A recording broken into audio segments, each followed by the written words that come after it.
Bonjour, bienvenue sur ma chaîne. Voilà, aujourd'hui je voulais vous présenter un jeu qui n'est plus édité malheureusement pour l'instant, mais que je trouve très très beau et que voilà, j'avais envie de vous partager un petit peu l'esthétique de ce jeu et l'ambiance que ce jeu dégage. Donc il s'agit du Hude Tarot Deck de Suzanne Hude. Donc là, ici, il s'agit de l'édition de 1995 de chez US Game System. Donc à l'intérieur, on va donc retrouver un petit livret ainsi que deux cartes. Voilà, ici. Donc au niveau du livret, c'est très succinct, c'est-à-dire qu'on a une petite introduction qui vous dit en gros que ce tarot a une influence, donc on est dans une thématique plutôt médiévale avec des références aussi à l'alchimie et à l'astrologie. Et puis, donc ce sont des photos montage et mélangées à de la peinture. Et on va retrouver donc pour les arcanes majeurs la description de la carte et quelques petits mots-clés en droit et renversés. Et donc on va retrouver ça pour toutes les cartes. Encore que pour les figures de les arcanes mineurs, on va avoir juste les mots-clés. Et on a un tirage de croix celtique à la fin du livret. Donc voilà, on a deux cartes de présentation. Ça, c'est le dos des cartes, donc qui n'est pas réversible du coup. Voilà, mais qui est très beau. Et donc, je vais vous présenter les cartes. Alors, c'est un jeu qui est particulier parce que c'est un des premiers jeux que j'ai eu. Il est très particulier parce que vous allez voir que les personnages ne sont pas très expressifs. Et je trouve qu'il se dégage de ce jeu quelque chose qui est entre le côté un peu aérien, un peu détendu, et en même temps un côté nostalgie, mélancolie. Euh, oui, il est assez vaporeux en fait, je trouve. Les personnages sont assez vaporeux dans ce tarot. Donc voilà, je vais commencer par vous montrer donc les arcanes majeures. Donc ici, on a le fou. Voilà, le fou qui est représenté ici avec ce papillon. Signe d'envol et d'aventure, mais aussi de transformation. Donc on a la numérologie en haut et l'oncle no en bas.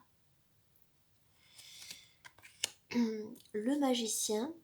Donc là, on va retrouver un petit peu, il y a un petit côté Léonard de Vinci avec des schémas derrière un petit peu. Le symbole de l'infini.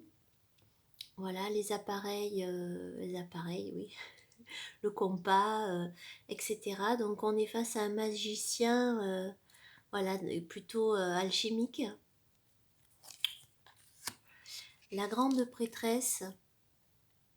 Donc ici, on va avoir le livre, mais également sur sa robe, comme incrusté, des textes anciens, des textes médiévaux.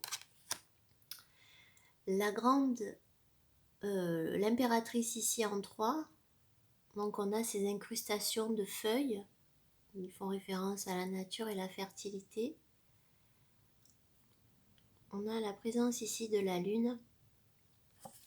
Ce qui est bizarre, enfin alors je sais pas si c'est moi ou si l'artiste a voulu que ça soit comme ça, c'est que j'ai l'impression de retrouver des personnages dans plusieurs cartes.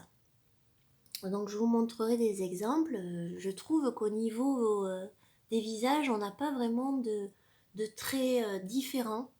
Et du coup, je ne sais pas si c'est moi ou si c'est voulu par l'artiste. Donc ici, on a l'empereur avec une carte du monde imprimée derrière. J'aime bien ce hiérophante, surtout par rapport à cette colombe, je pense. qui se trouve derrière. Il a des tons très automnales, ce jeu, je trouve. Alors ici, nous avons les amoureux, le chariot. Donc on voit bien ici, ce qui est des fois pas évident à voir dans certains tarots, c'est que là, le personnage regarde sur un côté, le cheval regarde vers le bas, l'autre regarde tout droit. On a vraiment le côté de l'énergie du chariot. Souvent, on a un personnage qui regarde droit devant. Là, ce n'est pas le cas. Et du coup, voilà. Ici, on va retrouver Andromède. Donc voilà, on a comme des références de constellations. La force, qui est très belle aussi, avec ce lion qui est magnifique, et ce symbole d'infini qui est fait d'oiseaux. L'ermite.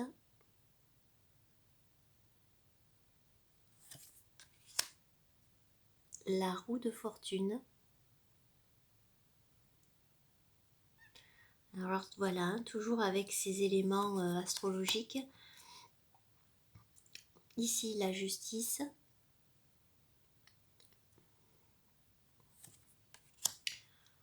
Le pendu, avec tous ces personnages incrustés dans l'arbre. La mort, très belle, avec le papillon et la transformation. J'aime beaucoup aussi cette tempérance. Il y a un côté un petit peu reflet,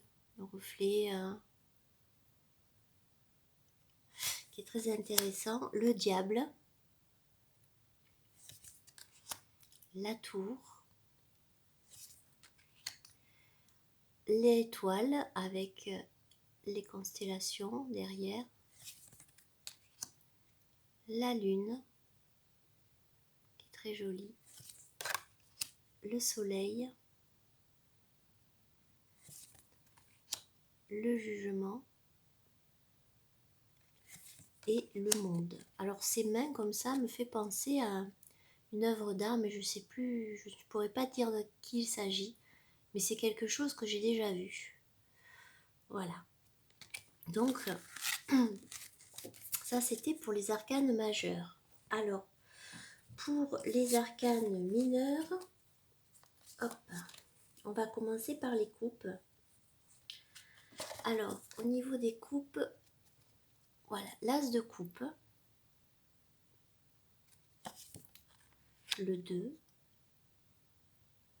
le 3, et là vous voyez bien que les deux personnages ici et là sont les mêmes, ils ont la même tenue.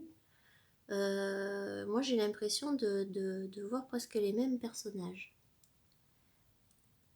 Voilà. Le 3 donc, le 4, le 5, le 6, le 7, le 8. Donc au niveau interprétation, il est très facile. Hein. Ça suit vraiment le Rider-Waite.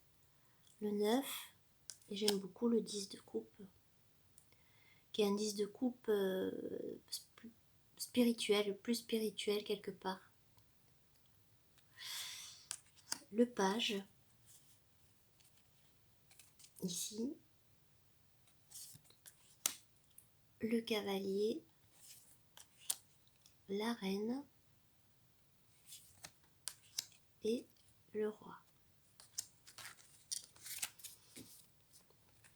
Nous allons continuer avec les pentacles.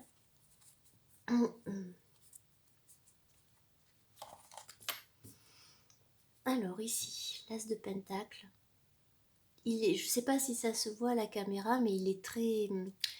Les couleurs sont belles, les verts ressortent très bien. Il y a des couleurs vives et en même temps on mélange un peu comme un style aquarelle. Le 2, le 3 de pentacle. Donc là c'est pareil, on est plutôt dans un 3 de pentacle où on a l'habitude de voir 3 personnages. Ici, on est face à quelqu'un qui travaille tout seul. Il y a un côté méditatif, introspectif dans ce tarot qui ressort, je trouve. Le 4.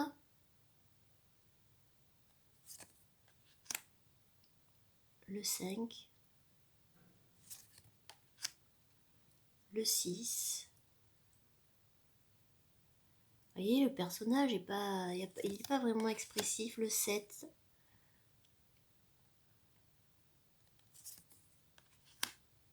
Le 8.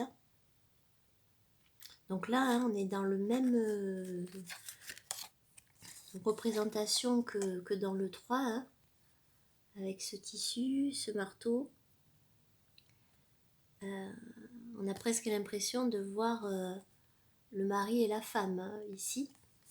Donc le 8, et d'ailleurs je vais vous montrer, c'est quelque part si on prend le 8 de pentacle et le 9, j'ai quasiment l'impression de voir le même personnage. Donc quelque part c'est sympa aussi. Voilà, le 9, le 10,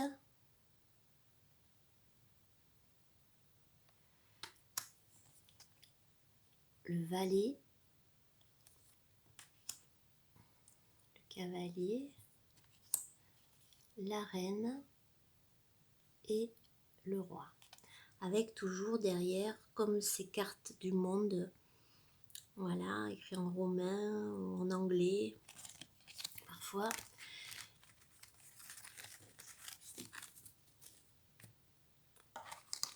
Après, là nous avons les épées. Les as sont très beaux, je trouve. Le 2 d'épée, le 3, le 4, le 5, le 6, le 7, le 8, le 9. Et du coup, le 9, le 10, le page, le cavalier, la reine et le roi. Toujours pareil. Alors là, on a les signes du zodiaque, par exemple. Là, on a de la mythologie sur le roi avec Hercule. Voilà. Donc, on a des figures de la mythologie. Et on finit par les bâtons. Donc, l'as de bâton. Le 2. Le 3.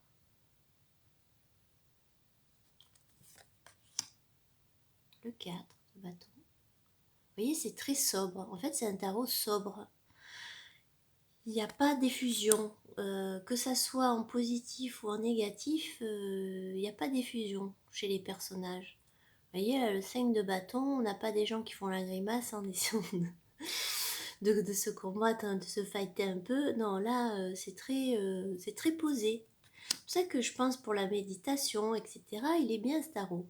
Moi, je l'ai utilisé aussi pour apprendre les arcanes parce que du coup, ben, enfin voilà, les images sont assez parlantes. Il y a pas, on risque pas de se tromper. Vous voyez, là, il a gagné, c'est la victoire, mais déjà, il n'est pas sur son cheval.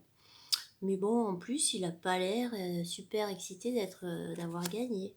Et du coup, voilà, il a un côté, presque, c'est peut-être pour ça, un petit peu, ouais, vaporeux. Le 9.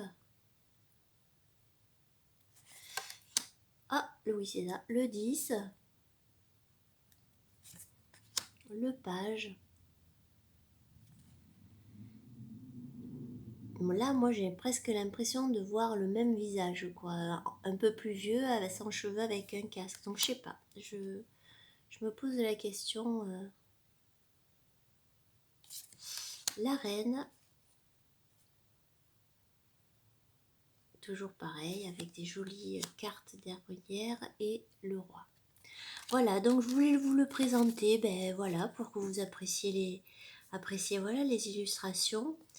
C'est un tarot particulier, je trouve, qui a une énergie particulière, du coup. Voilà, c'est plutôt très posé, c'est plutôt méditatif comme tarot.